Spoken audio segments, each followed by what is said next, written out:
बिहार में लगातार राजनीतिक सरगर्मी बढ़ती जा रही है। सबके बीच में बाबा बागेश्वर धीरेन्द्र शास्त्री जब कथा करने पहुंचे हैं तो उस पर भी जमकर राजनीति हुई है।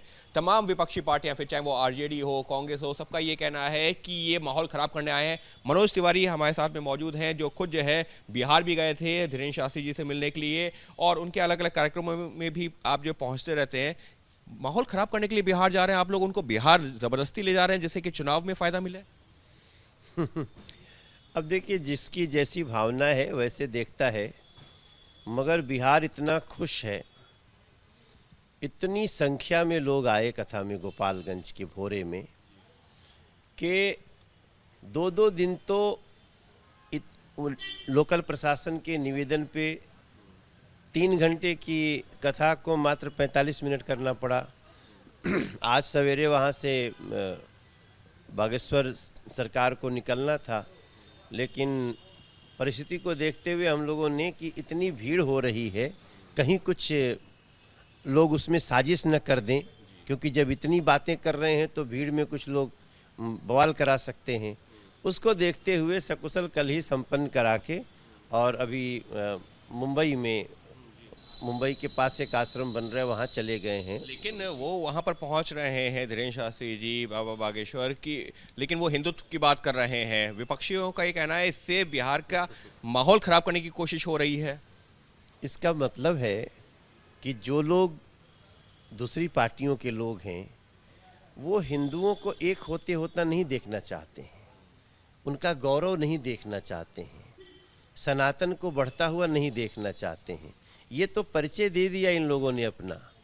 भाई, सनातन समृद्ध हो, इससे राजनीति का क्या संबंध है? क्या ये लोग राजनीति के कारण सनातन को कमज़ोर करना चाहते हैं, हिंदुओं को कमज़ोर करना चाहते हैं, हिंदुओं को टुकड़ों टुकड़ों में बांट के ही देखना चाहते हैं? तो ये तो बिहार के सामने प्रत्यक्ष आ गया।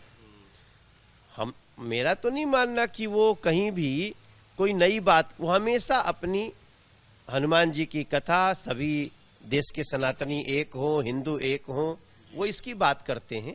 और भी अगर कोई वो बात करते हैं, ये देश हम सब जानते हैं कि संविधान से चलता है, लेकिन कोई कथावाचक, कोई व्यक्ति अपनी कोई व्यक्तिगत बात करता है तो उसके आधार पे आप सनातन को ही रोक लो, ऐसे लोगों को, ये मैं समझता हूँ सरासर सनातन के प्रति विरोधाभास है। सनातन के प्रति विरोधाभास आप कह रहे हैं, लेकिन आरजेडी के नेता हो, पप्पू यादव हो, कांग्रेस के तमाम अन्य नेता कह रहे हैं कि हमारा बस चले तो इनको जेल की सलाखों के बीच भेज दें।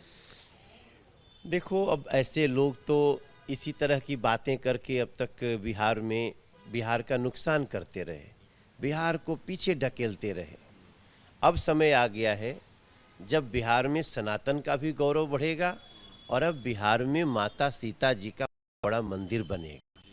कल हमारे देश के गृह मंत्री जी ने माता जानकी का, जैसे भगवान श्री राम का मंदिर बना है वैसे माता जानकी का मंदिर बनेगा। अब हम इसके तरफ चल पड़े हैं, जिसको जलना है जले, सनातन बढ़ेगा, हिंदू बढ़ेगा। धीरेन्द्र शास्त्री जी ने बोल दिया है कि आप जो है एक हिंदू राष्ट्र के लिए मध्य प्रदेश से यात्रा निकालेंगे, यूपी होते हुए बिहार तक जाएंगे। इसको भी चुनावी ये जो है तौर से देखा जा रहा है। देखो, ये बात तो वो करते हैं, देश के बहुत सारे लोग कहते हैं, बहुत सारी संस्थाएं करती हैं, तो वो उनकी भावना। कब इस देश में बहुत सारे ऐसे लोग हैं जो चाहते हैं कि हिंदू राष्ट्र बने, हम भी चाहते हैं कि हिंदू राष्ट्र बने, लेकिन उसका समय जब होगा देखा जाएगा। मगर संविधान से बाहर कोई नहीं है, और किसी व्यक्ति के बोलने पे अंकुश लगाने वाला कोई नहीं हो सकता। राबड़ी देवी कह रही हैं और तमाम अन्य पार्टी के नेता कह रहे हैं कि तो क्या मुसलमानों को फिर देश से बाहर निकाल देना चाहिए? फिर तो यही तो वो लोग डराना चाहते हैं, यही डराना चाहते हैं। इसका मतलब कि पाकिस्तान से हिंदू को भगाया गया क्योंकि इस्लामिक राष्ट्र हो गया, बांग्लादेश से हिंदू को भगाया गया। क्या ये लोग इस बात का समर्थन करते हैं कि अगर कोई देश एक इस्लामिक है या हिंदू राष्ट्र है तो वहाँ दूसरे लोगों को भगा देना चाहिए? ये इनकी भावना है। ये तो संविधान की भावना कभी नहीं है। ये तो गांधी जी को गाली हो गई जब पाकिस्तान अलग बना, और जो जहाँ है वहाँ रहेगा।